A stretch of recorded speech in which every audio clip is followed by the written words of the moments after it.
그리스도 찬양대 참 귀한 찬양으로 우리의 심령 또 하나님께 영광 올리게 해주셔서 참 감사합니다. 우리 감사와 격려의 박수하도록 하겠습니다. 할렐루야, 아멘. 오늘도 주님을 사모하는 마음으로 예배하는 우리의 심령 가운데 성령의 임재가 함께 하시기를 간절히 소망합니다. 아멘. 희생과 헌신, 희생과 헌신이라는 단어, 이 말을 들으면 어떠한 느낌과 생각이 드십니까? 나를 위해서 헌신해주고 희생해주신 분들이 생각이 나서 감사한 마음이 들 수 있습니다. 또는 내가 해야 되는 희생과 헌신이 생각이 나서 마음이 무거울 수 있습니다. 희생과 헌신, 요즘 시대를 살아가는 우리에게 있어서 조금은 멀어지고 있는 단어가 아닌가라는 생각을 하게 됩니다. 누군가를 위해 무엇을 위해 희생하고 헌신하는 것이 어리석은 일처럼 생각이 됩니다. 시대적인 풍조가 개인의 이익과 행복을 추구하는 것이 더 중요하게 여겨지는 그런 경향이 있기 때문입니다.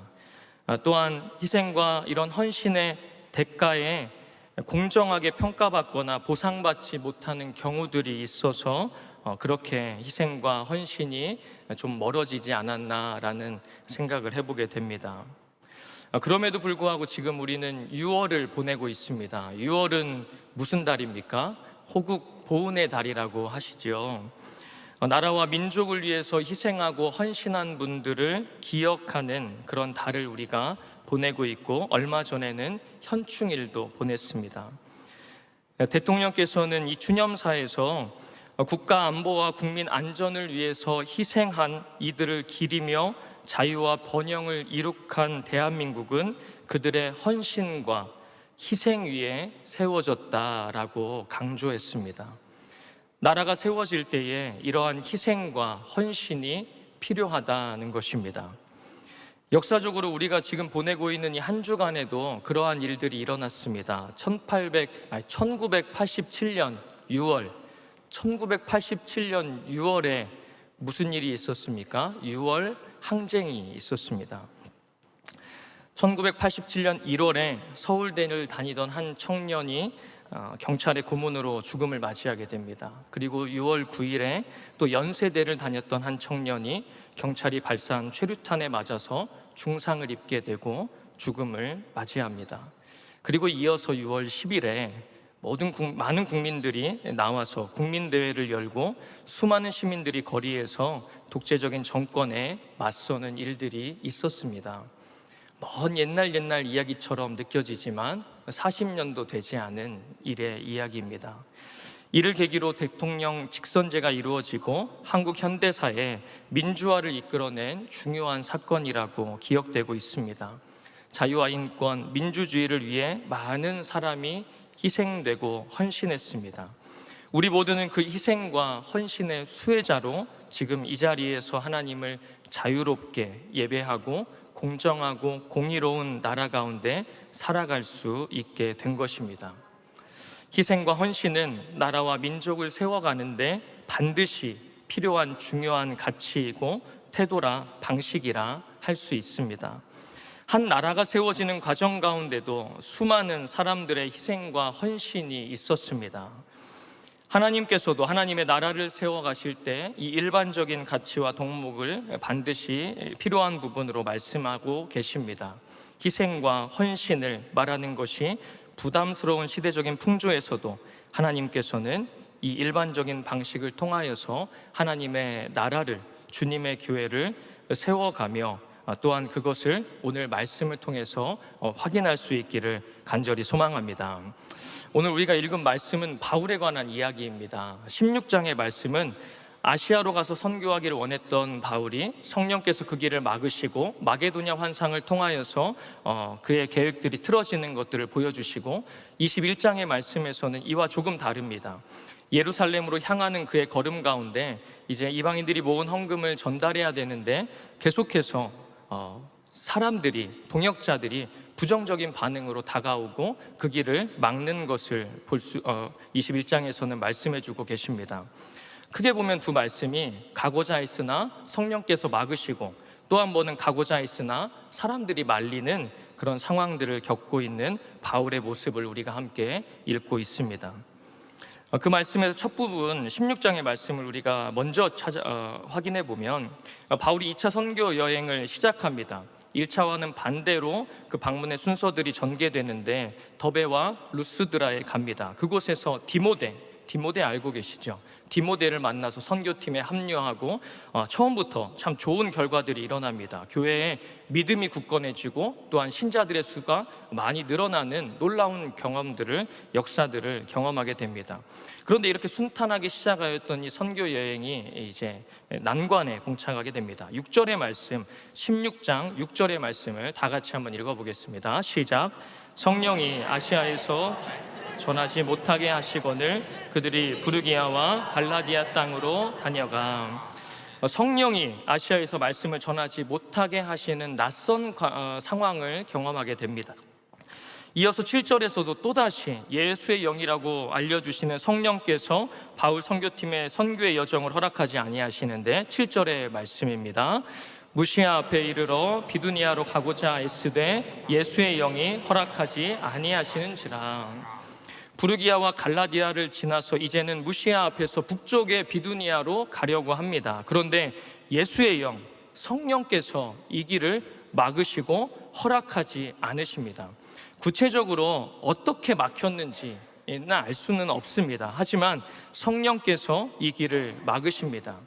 여기서 예수의 영이라고 하실 때는 이 성령이 바로 예수님을 이 땅 가운데 보내주시고 이 땅 가운데 함께 하셨다라는 의미를 두기 위해서 예수의 영이라고 하는데, 이 예수의 영이라 하는 성령께서 이 선교팀의 여정을 막아서고 계신 것입니다. 그런데 이렇게 막힘에도 불구하고, 여러 차례 막힘에도 불구하고 바울은 이 선교의 여정을 멈추지 않습니다. 우리 8절에서 10절의 말씀을 같이 읽겠습니다. 시작. 무시아를 지나 드로아로 내려갔는데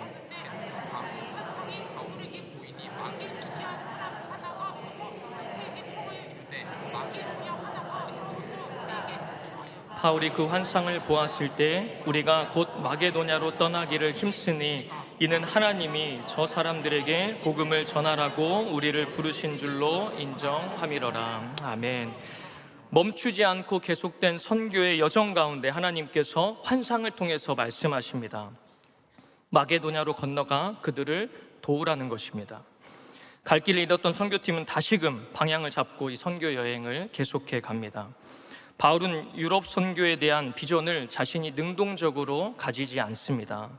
비두니아로 가고자 했지만, 그렇게 애썼지만 허락하지 않으시고 드로아에서 기다리던 중에 환상을 보게 된 것입니다.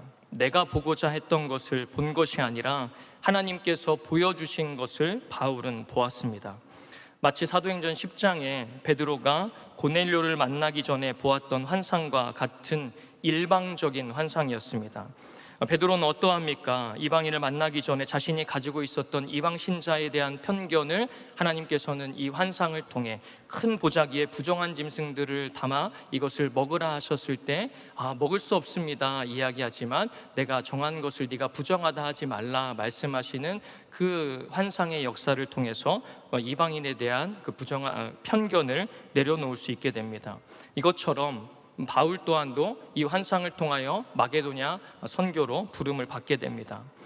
이 환상을 통해 바울은 자신들이 마게도냐로 가서 복음을 전해야 한다는 것, 그런 부르심이 있다라는 것을 인정하게 됩니다. 인정합니다. 이전에는 인정하지 못했고 인정하지 않았을 수도 있습니다. 그런데 이제는 하나님의 이 뜻과 계획을 인정하고 마게도냐로 가기를 힘쓰는 바울의 모습이 나오고 있습니다.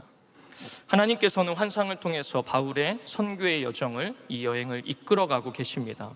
자신의 생각과 견해와 계획들이 있었지만 그것들을 막으시고 또 막으시고 하나님의 계획으로 이끌어 가십니다. 바로 성령을 통하여서 이러한 일들을 하십니다. 한국 최초의 목사님 7명 중에 한 분이셨던 이기풍 목사님, 이기풍 선교사님도 이와 비슷한 삶을 살아오십니다. 목사님은 1865년 12월에 평양의 가난한 농부의 아들로 태어났습니다. 명석한 아이였지만 싸움과 술을 좋아해서 허랑방탕한 세월들을 많이 보냈습니다. 그리고 외국 선교사님들을 박해하는 평양의 깡패였습니다. 어느 날 노방전도 하시던 선교사님에게 돌을 던지기도 하고 장대현 교회를 부수기도 하는 것이 이 이기풍 선교사님의 그런 이전의 모습이었습니다.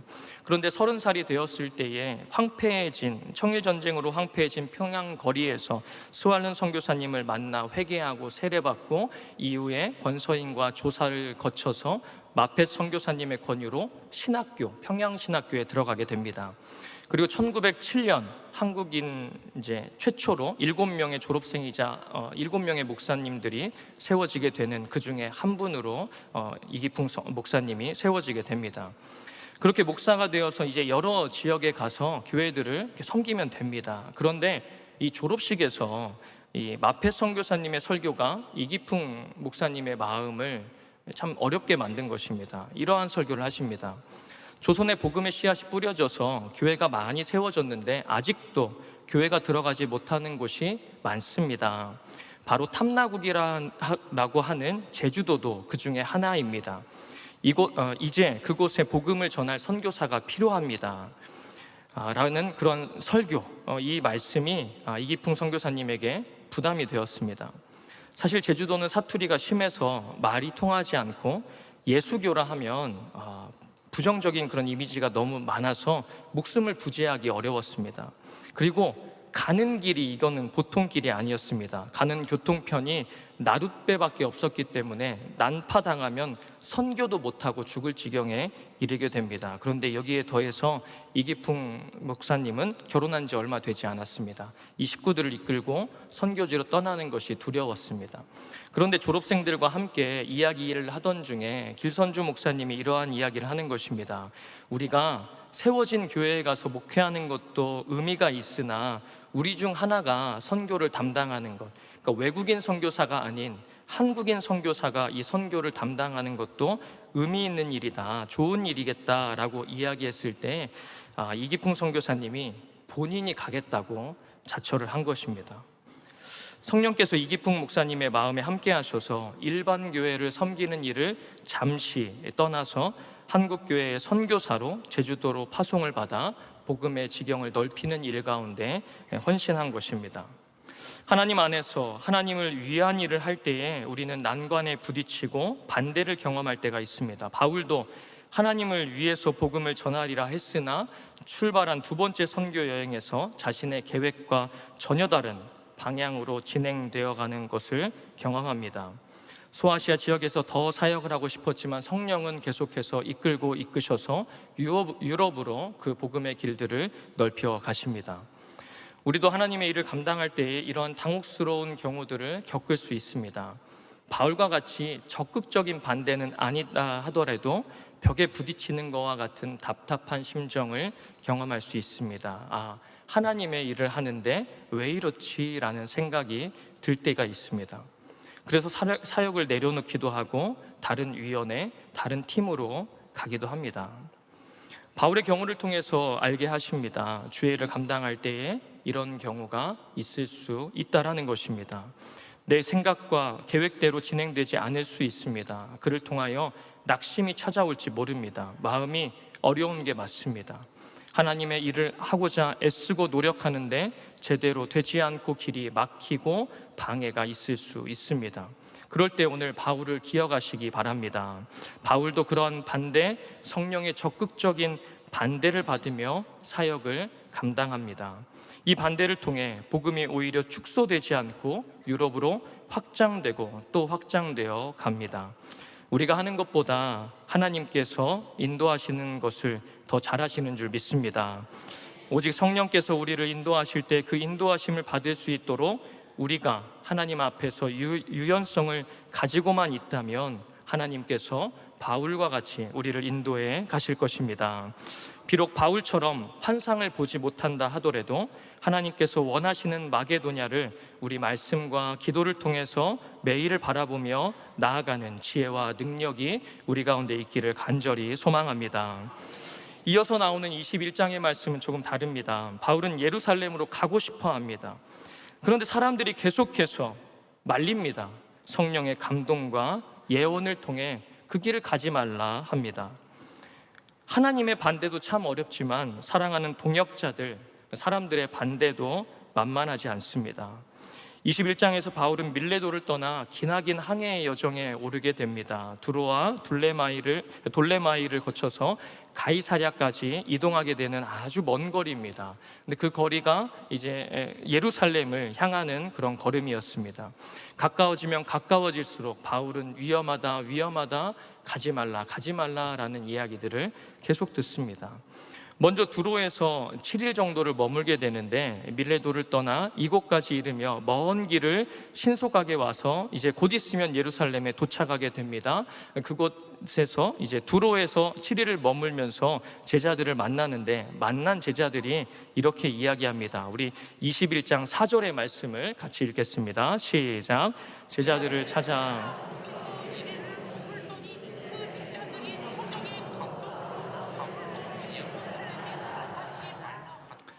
두로의 제자들은 성령의 감동으로, 자신의 생각이 아닙니다. 성령의 감동으로 바울이 예루살렘에 들어가면 받게 될 고난에 대해서 말하게 됩니다. 그리고 거기에 인간적인 안타까움이 더해져서 그 길을 만류하게 됩니다.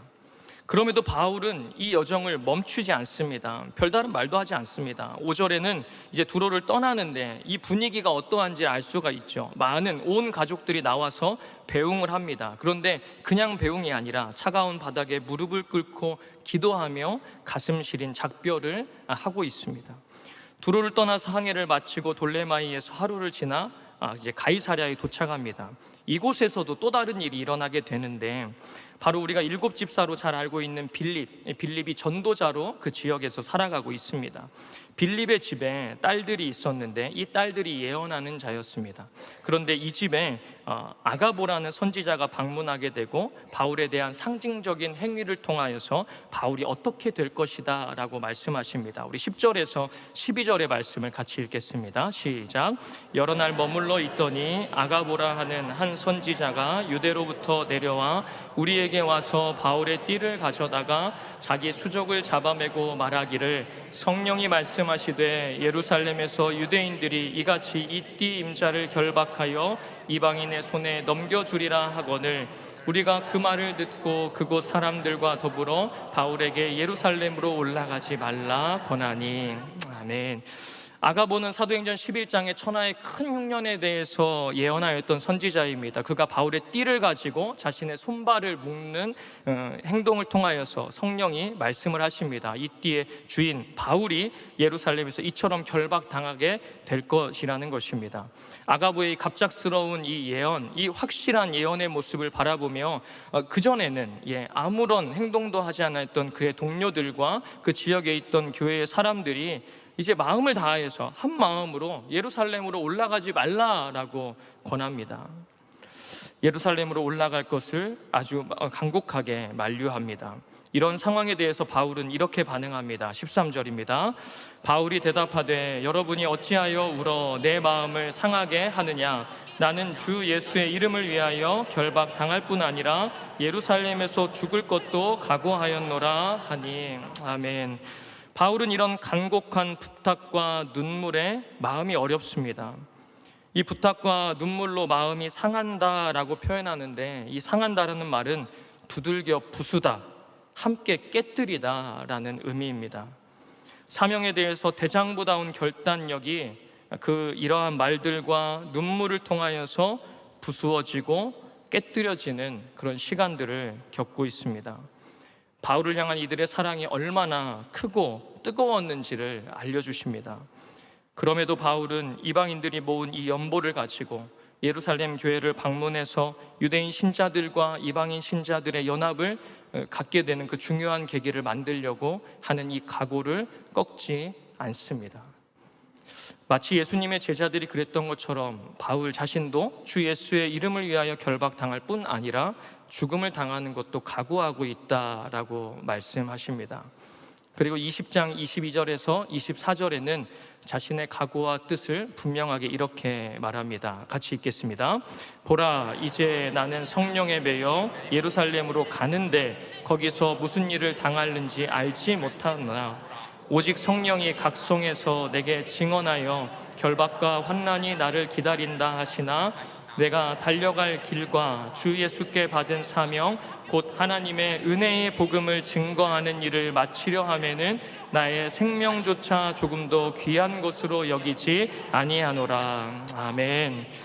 바울이 예루살렘으로 올라가면서 받게 될 결박과 환난이 있다는 것을 알고 있지만 주 예수께 받은 사명, 하나님의 은혜의 복음을 전하는 일, 이것을 함에 있어서는 자신의 생명을 바쳐도 좋다라고 이야기합니다. 그리고 이 모든 여정을 성령에 매여서 이끌어가고 계시는 하나님의 모습이 나타납니다. 그에게 사명이 있었고 하나님 주시는 분명한 비전이 있었음에도 불구하고 성령께서는 그를 붙잡으셔서 그 일들을 감당하고 예루살렘으로 이끌어가고 계십니다.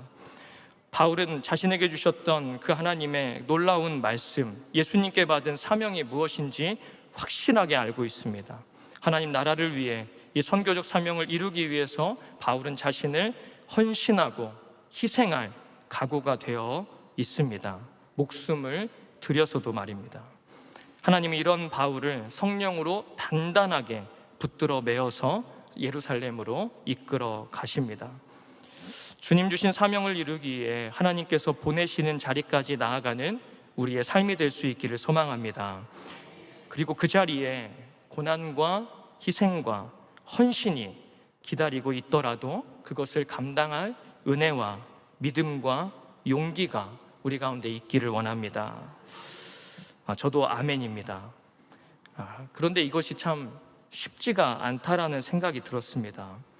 제자들은 예수님을 믿으며 예수의 이름을 위해 고난받는 것이 마땅하다 여기며 살아갑니다. 그런데 저의 모습은 과연 그런가라는 생각을 하게 되는 일이 있었습니다. 이제 말씀을 준비하는 제 책상 앞에 가족 사진이 붙어 있습니다. 가족 사진에 이제 아이들의 얼굴이 있고 오늘 전할 말씀을 묵상하고 설교를 준비하는데 불현듯 그런 생각이 드는 것입니다. 앞에 서두에도 말씀드렸듯이 나라를 위해서 희생하고 헌신한 그 많은 학생들이 있지 않았습니까? 그런데 그런 학생들처럼 내 아들이, 내 딸이 또한 오늘 말씀처럼 바울처럼 또 많은 사도들처럼 내 아들이, 내 딸이 그렇게 하나님께 희생하고 헌신하고 드려져야 한다면 하나님 아니요라는 생각이 들었습니다. 하나님 안 될 것 같습니다. 하나님의 나라는 잘 모르겠습니다. 제가 잘 모르겠고 하나님 아이들은 못 보낼 것 같습니다 라는 생각이 들었습니다.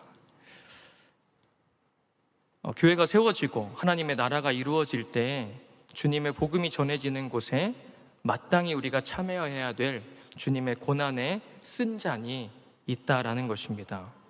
누군가는 희생하고 헌신하고 죽어야 그곳에 생명의 씨앗이 싹을 틔우고 꽃과 열매를 내놓게 됩니다.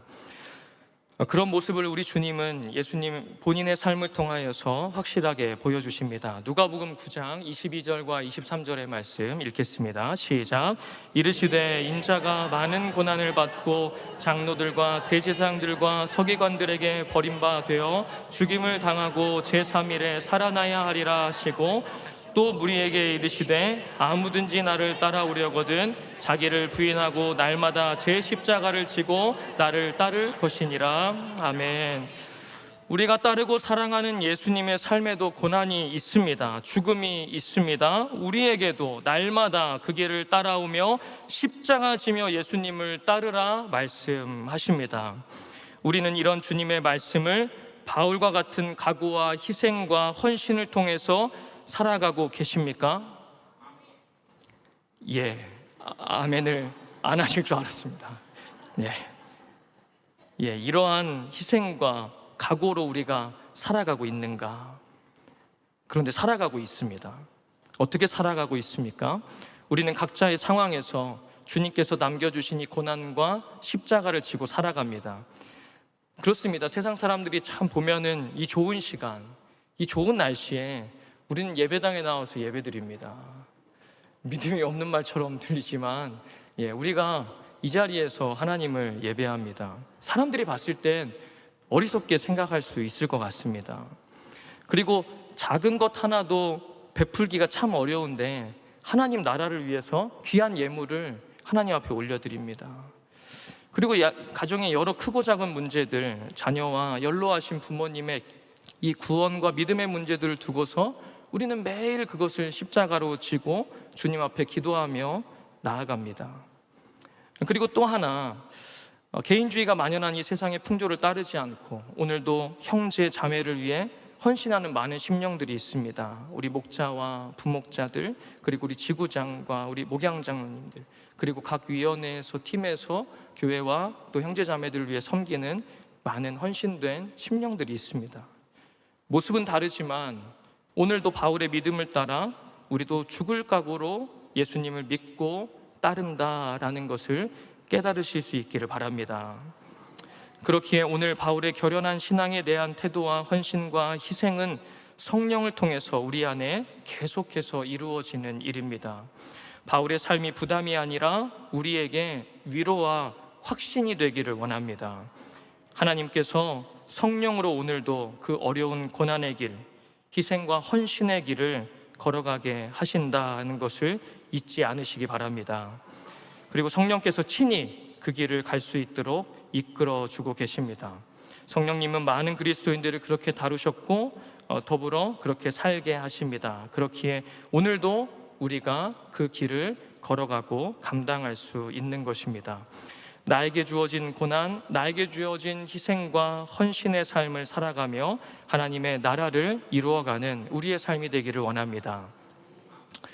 자기를 부인하고 십자가의 길, 또한 이 순교의 길을 걸어나가셨던 많은 분들의 이야기로 말씀을 마치려고 합니다.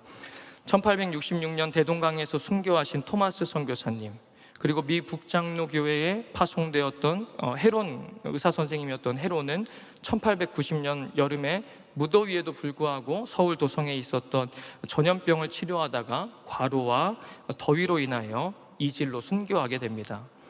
수영선수 출신이었었던 아펜젤로 선교사님은 성경 번역을 위해서 목포로 가던 중에 해난 사고를 당한 한 청년을 구하고 또 다른 청년을 구하러 들어갔다가 익사당하며 순교하셨습니다. 언더우드 선교사님은 연희전문학교 공사 중에 과로로 쓰러지셔서 고향으로 갔는데 고향에서 순직하십니다. 캐나다의 맥켄지 선교사님은 황해도 솔레에서 된장과 시래기국으로 연명하다가 영양실조로 순교합니다. 호주 데이비스 선교사님은 한국에 도착해서 6개월 만에 천연두로 순교하십니다. 이들이 만약 미국이나 호주나 본국에 있었다면 고생하지 않았을 것입니다. 순교하지 않았을 것입니다. 한국교회가, 우리 믿음의 주의 재단이 이런 분들의 귀한 순교의 터 위에 이들의 희생과 헌신 가운데 세워졌다는 것을 기억해야 합니다. 성령의 이끄심을 통해 감당하게 되는 여러 희생과 헌신을 통해 하나님께서 이 땅에 주의 복음을 더욱더 확장시켜 가십니다. 하나님의 나라가 이 땅 가운데 이루어집니다. 이 믿음의 길을 함께 걸어나가는 우리가 되기를 주님의 이름으로 간절히 축원합니다. 아멘.